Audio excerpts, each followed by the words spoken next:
I think we can all agree the last few years have been somewhat rough. There was the pandemic and all the hardships that brought, but alongside that came the rise of the conspiracy theorist. These basement-dwelling weirdos that for years we've all just laughed at suddenly went mainstream. And we all know friends and family who for years we thought were normal, sensible, sane people, who suddenly had to get online to show the entire world how fucking mad they are.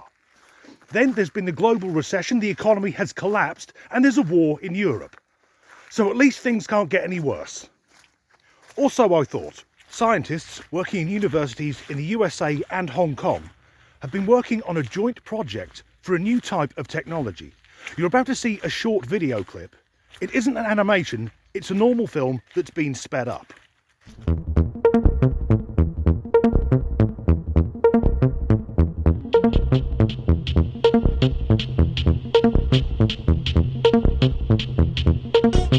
So, that was a metal object that went from solid to liquid and back to solid.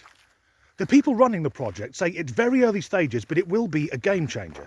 In the future, it will revolutionise engineering and some medical practices, because you can inject this metal into someone as a liquid, where it would then reform as a solid, do whatever work was necessary, then come back out again as a liquid. The same thing applies to engineering. The one thing, though, is no humans were controlling that. That was a robot that realised it couldn't get out of the cage in its solid state, so it turned to liquid and then back to solid. They're building fucking Terminators. And not the T-800 played by Arnie. No, they fucking skipped over that and gone straight to the T-1000 played by Robert Patrick in arguably the best sci-fi film ever made. And I know it's at early stages, but we have to think of how quickly technology progresses. Because if you're watching this on your smartphone, not only does that device have more computing power than NASA had to put men on the moon with the Apollo program, but of course that's over 50 years ago. But your smartphone also has more computing power than the space shuttle, which was still flying at the start of this century.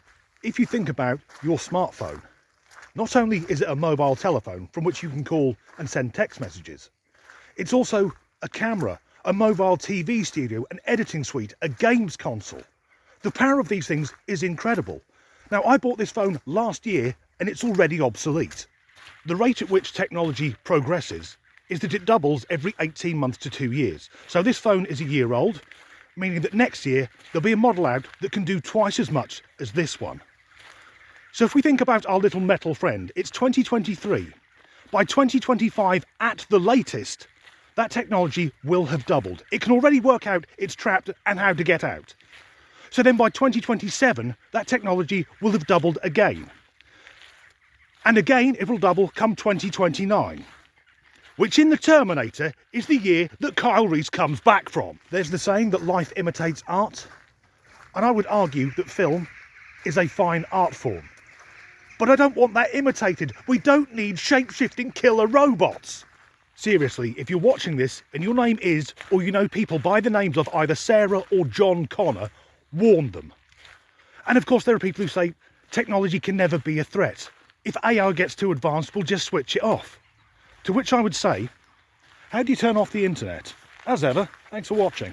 Actually, just before I go, to be clear, I'm not suggesting anyone is building Terminators. I'm not a conspiracy theorist.